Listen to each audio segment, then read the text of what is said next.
அனைவருக்கும் வணக்கம். இதில் இருக்கிற ஓலைச்சுவடிகள் எல்லாம் நான் யூடியூப்பில் பதிவிடுறதும் இப்போ புத்தகம் எழுதி கொண்டிருக்கேன். அதுக்கும் அதில் இருக்கிற விஷயங்களும் என்ற மாணவர்களுக்கு, என்னிடம் படிக்கும் மாணவர்களுக்கு நான் கற்பிக்கிறதுக்காகவும் தேர்வு செய்து எடுத்து வைத்த ஓலைச்சுவடிகள். உங்களுக்காக ஒரு 60 கட்டு ஓலைச்சுவடி தேர்வு செய்து எடுத்து வச்சிருக்கிறேன். இதில் பாருங்க, இந்த ஓலைச்சுவடி இதில் இருக்கிற பிரயோகத்தை நீங்கள் முழுமையாக படித்தாலே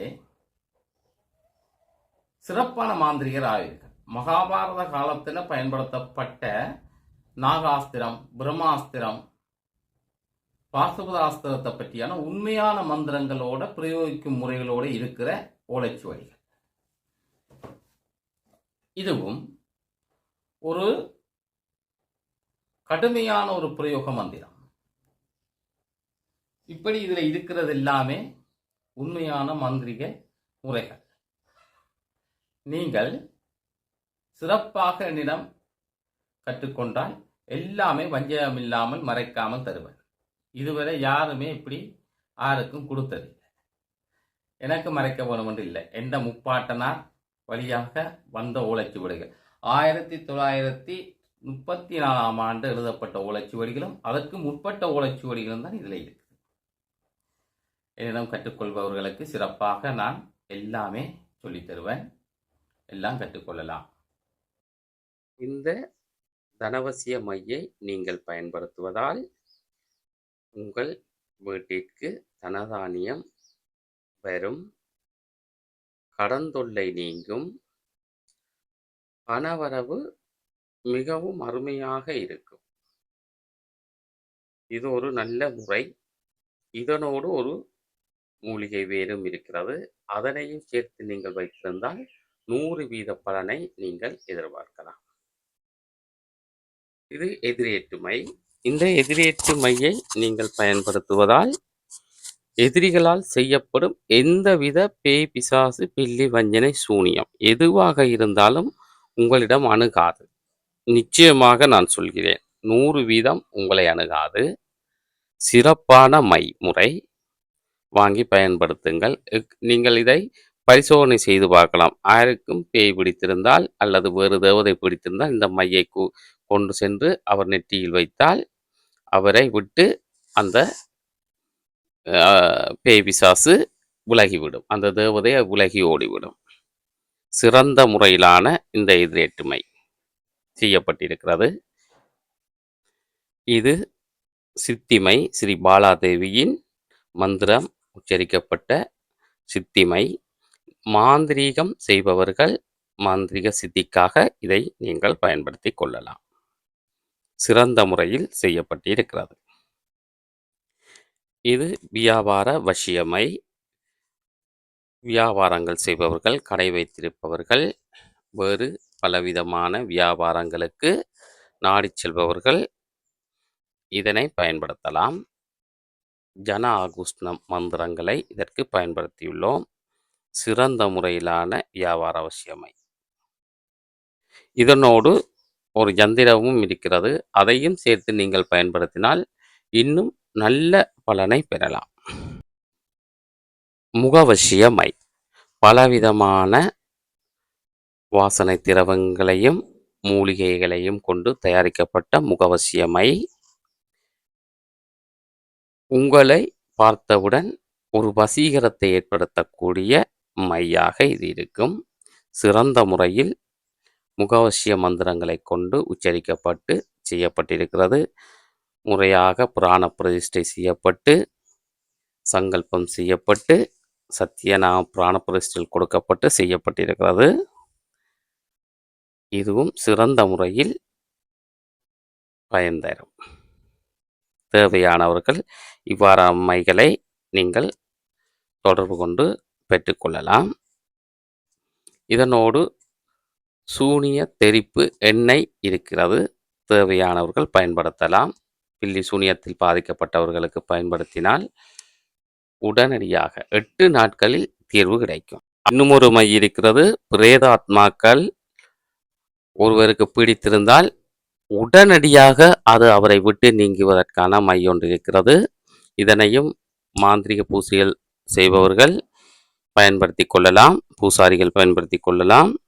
அந்த மையை நீங்கள் அவர் அருகே கொண்டு செல்லும் பொழுதே அவரை விட்டு நீங்கி ஓடிவிடும். சிறந்த தேகக்காவலாகவும் இதை பயன்படுத்தலாம். விரும்பியவர்கள் தொடர்பு கொண்டு பெற்றுக்கொள்ளுங்கள். ஒருவருக்கு சனி பகவானின் பார்வைப்பட்டாலே அவர்கள் அடையும் துன்பம் சொல்லொண்ணா துன்பம். நாங்கள் இப்பதிவில் பார்க்க இருக்கும் மந்திரம் சனீஸ்வரனை ஒருவருக்கு ஏவல் செய்வது. அடாவடி பிடித்த கடுமையான சத்துருக்களுக்கும் ஒரு பயங்கரமான அநியாயம் செய்பவர்களுக்கு மட்டுமே இப்பிரயோகத்தை நீங்கள் செய்ய வேண்டும். ஒரு தனிநபருக்கும் இதை நீங்கள் ஏவலாம், அல்லது குடும்பமாக ஒரு ஊரை அநியாயத்தின் மத்தியில் அடிபணிய வைத்து அடிமையாக்கி வைத்திருப்பவர்களுக்கும் இதை ஏவலாம். இதை ஏவினால் எதிரிகள் சின்னாபின்னமாவார்கள். அந்த வீட்டில் மரண ஓலம் கேட்கும். இந்த உலகில் ஏன் பிறந்தோம் என்று சிந்திக்க தோணும். அந்த அளவிற்கு துன்பமும் துயரமும் அவர்களை ஆட்டி வைக்கும். அவர்கள் இருக்கும் அந்த வீடு, நீங்கள் எந்த வீட்டிற்கு நீங்கள் ஏவல் செய்கிறீர்களோ அது ஒரு நபராக இருந்தாலும் சரி, அந்த குடும்பமாக இருந்தாலும் சரி, அந்த வீடு பாழடைந்துவிடும். அவர்கள் இருக்கும் காணி பாழடைந்துவிடும். மரங்கள் எல்லாம் காய்ந்துவிடும். எந்த ஒரு வருமானமும் அவர்கள் வீட்டிற்கு வராது. அது மிகப்பெரிய கோடீஸ்வரராக இருந்தாலும், அங்கு உழைப்பவர்கள் 10 பேர் இருந்தாலும் எவருக்கும் அங்கு வருமானம் வராது. அந்த இடத்தை விட்டு எல்லோரும் ஓடி விடுவார்கள். சண்டை பிடித்து பிரிந்து விடுவார்கள். அவர்களை துயரம் ஆட்டி படைக்கும். இவ்வாறான பிரயோகங்களை கடுமையான தீமை செய்யும் எதிரிகளுக்கே நீங்கள் பிரயோகிக்க வேண்டும். பல பேருக்கு தீங்கு செய்யும் ஒரு குடும்பமாக இருந்தால் அவர்களுக்கும் இதனை நீங்கள் பிரயோகிக்கலாம். அப்பாவிகளுக்கு நீங்கள் எக்காரணம் கொண்டும் இந்த பிரயோகங்களை செய்துவிட வேண்டாம். கடுமையான மாட்டில்லா பிரயோகங்களில் இதுவும் ஒன்று.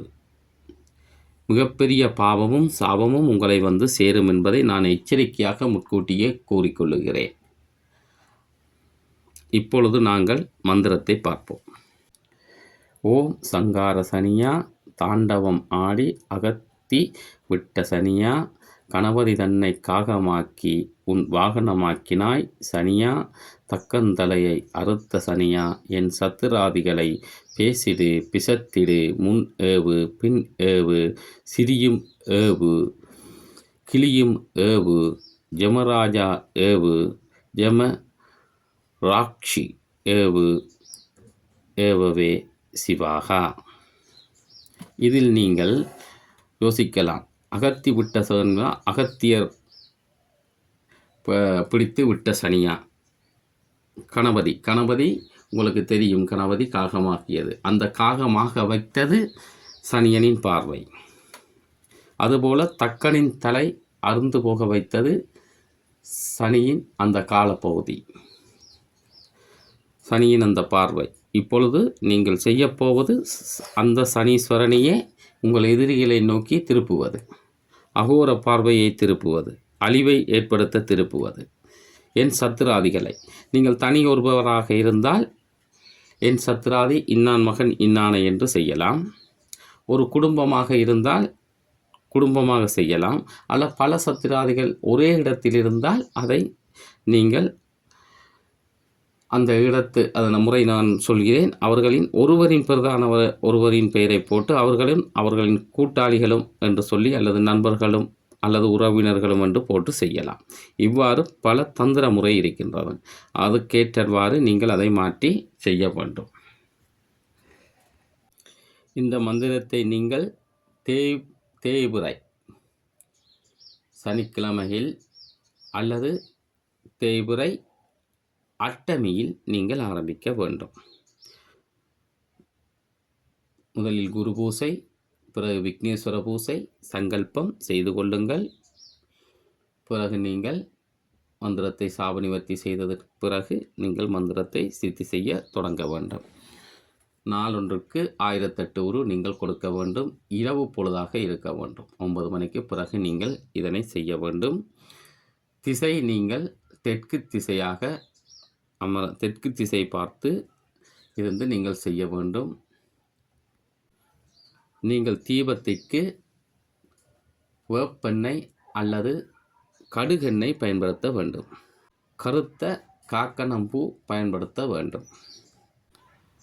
பழம், பாக்கு, வெற்றிலை, எள்ளுருண்டை, எள்ளினால் செய்யப்பட்ட தின்பண்டங்கள் நீங்கள் படையலாக வைக்க வேண்டும். உணவு சமைக்கும் பொழுது நீங்கள் எள்ளிட்ட பொங்கல் வைக்க வேண்டும். இவ்வாறு நீங்கள் ஒவ்வொரு இரவாக 18 நாட்களுக்கு செய்ய வேண்டும். 1008 உருவரி நீங்கள் செய்வீர்களா 18,000 உருவை தாண்டி இருக்கும். சரி வர நீங்கள் இரவு செய்ய வேண்டும். செய்து இதனை சரியான முறையில் உருவேற்றி சித்தி எடுக்க வேண்டும். இதே மந்திரத்தை 1,00,000 உரு நீங்கள் கொடுப்பீர்களாக இருந்தால் இம்மந்திரத்தை ஒருவரை நோக்கி கூறினாலே அவர்களுக்கு மிக பயங்கர பாதிப்புகள் ஏற்படும். அதை ஒருவரை நோக்கி கூறுவதற்கு ஒரு சில மாற்றங்கள் செய்து அந்த மந்திரத்தை கூற வேண்டும். நீங்கள் குரு சிஷ்ய முறையில் படிக்கும் பொழுது கற்றுக்கொள்ளும் பொழுது உங்களுக்கு நான் அதை எவ்வாறு செய்வதென்று கூறுவேன். இப்பொழுது இந்த பிரயோகங்களை பார்ப்போம். அவருக்கு படைத்த படையலை நீங்கள் மறுநாள் காலையில் காகங்களுக்கு வைக்க வேண்டும். காகம் ஒன்றை பிடித்து மந்திரத்தை நன்றாக சித்தி செய்து வைத்துக் கொள்ளுங்கள். அதன் பிறகு நீங்கள் எந்த எதிரிக்கு செய்ய போறீர்களோ அந்த எதிரிக்கு அவரின் காலடி மண்ணை நீங்கள் எடுக்கலாம். அல்லது அவர்கள் ஒரு குடும்பமாக இருந்தால் அந்த வீட்டு அவர்கள் காணிக்குள்ளிருந்து மண் எடுக்கலாம். உங்கள் கைவிடாமல் ஒரு கைக்கு ஒரு பொலித்தீன் கவரை வைத்தோ அல்லது உங்கள் நிழல் படாமல் உங்கள் கைப்படாமல் ஒரு மட்டையிலோ எடுத்து ஒரு பையுக்குள் போட்டு கொண்டு வரலாம். சரியாக கேட்டுக்கொள்ளுங்கள். நீங்கள் காலடி மண் எடுக்கும் பொழுது உங்கள் நிழல் படக்கூடாது, உங்கள் கைப்படக்கூடாது. அவ்வாறு தான் எடுக்க வேண்டும்.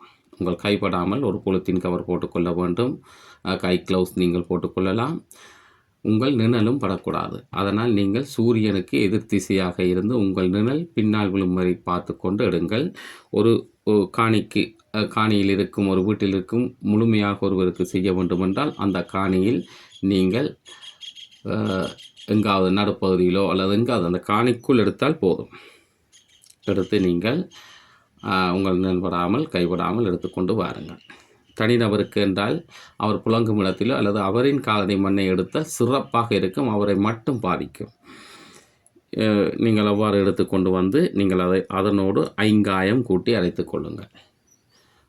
இந்த ஐங்காயம் என்பது ஒட்டிய முறையில் அல்லது சல்லிய முறையில் பயன்படுத்தப்படும் ஐங்காயத்தை நீங்கள் பயன்படுத்துவது சிறந்தது. ஐங்காய முறையை பயன்படுத்துவது தான் சிறந்தது. அந்த மண்ணோடு இதனை கூட்டி அரைக்க வேண்டும். அதன் பிறகு நீங்கள் என்ன செய்ய வேண்டும் என்றால் இதெல்லாம் செய்வதற்கு முதல் ஒரு காகம் ஒன்றை நீங்கள் பிடித்து கட்டி வைத்து விட வேண்டும். ஒரு கூட்டுக்குள் அடைத்து வைத்து விட வேண்டும். பிறகு நீங்கள் காடி மண்ணையும் அல்லது அந்த காணி மண்ணையும் எடுத்து நீங்கள் ஐங்காயம் கூட்டி அரைத்ததுக்கு பிறகு அதை தனியாக வைத்துக்கொள்ளுங்கள். வைத்துக்கொண்டு உங்கள் புறங்கையினால் 3 சிரங்கை அரிசி எடுக்க வேண்டும். அரிசி எடுத்து அதை சோறாக்க வேண்டும். சோறாக்கி அதனோடு சோறாக்கி எடுத்ததோடு நீங்கள் அரைத்து வைத்து காலடி மண் கலந்து ஐங்காயம் கலந்து அரைத்து வைத்திருக்க அந்த மண்ணை இந்த சோறோடு கலக்க வேண்டும். கலந்து நீங்கள் அதற்கு உருவேற்ற வேண்டும். மந்திர உரு கொடுக்க வேண்டும். மந்திர உரு கொடுத்ததற்கு பிறகு அதனை நீங்கள் அந்த காகத்திற்கு சாப்பிட கொடுக்க வேண்டும். அந்த காகம் முழுமையாக சாப்பிட்டு முடிக்கும். அதே போல் அந்த ஒரு சலங்கை ஒன்று எடுத்து அதற்கும் உரு கொடுக்க வேண்டும். சின்ன சலங்கை வளையத்தில் இருக்க ஒரு வளையம் போல் சலங்கை ஒன்று எடுத்து அதற்கும் உரு கொடுத்து காலுக்கு அந்த வளையத்தை சலங்கையோடு மாட்டி விட வேண்டும். அந்த காலத்துக்கு மாற்றிவிட வேண்டும். இதற்கு மாரண தாக்கு புராண பிரதிஷ்டை செய்ய வேண்டும். செய்து 1008 உரு நீங்கள் இதற்கு மந்திரத்தை உச்சரிக்க வேண்டும். புராண பிரதிஷ்டை 108 உரு உச்சரிக்க வேண்டும். மாரண தாக்கு புராண பிரதிஷ்டை உச்சரிக்க வேண்டும். எல்லாம் செய்து முறைப்படி நீங்கள் சாப்பிட எல்லாம் கொடுத்ததற்கு பிறகு நீங்கள் இதை பிரயோகிக்க வேண்டும். அதை எவ்வாறு பிரயோகிப்பது எதிரியை நோக்கி என்பதை நான் உங்களுக்கு குரு சிஷ்ய முறையில் நீங்கள் கற்றுக்கொள்ளும்போது கூறுவேன். அது காகத்தின் தலையை அறுப்பதா அல்லது செய்துவிட்டு சுடலில் புதைப்பதா, தலையை அறுத்து புதைப்பதா என்னும் விடயத்தை பற்றி நான் உங்களுக்கு அதை காகத்தின் தலையை அவர்கள் வீட்டில் போடுவதா, சுடலில் புதைப்பதா, முச்சத்தில் புதைப்பதா என்னும் விடயங்களை பற்றி நான் உங்களுக்கு குரு சிஷ்ய முறையில் நீங்கள் கற்றுக்கொள்ளும் பொழுது உங்களுக்கு கற்றுத்தருவேன். ஏனென்றால் மிக பாரதூரமான முறை, அவர்கள் வம்சத்தையே அழித்துவிடும். அதனால் இந்த ஒரு சிறிய விஷயத்தை நான் மறைக்க வேண்டியிருக்கிறது. தவறாக நினைக்க வேண்டாம். நீங்கள் சரியான முறையில் கற்றுக்கொள்ளும்போது உங்களுக்கு இதனை நான் உங்களுக்கு எந்த ஒரு மறைப்புமின்றி உங்களுக்கு கூறுவேன்.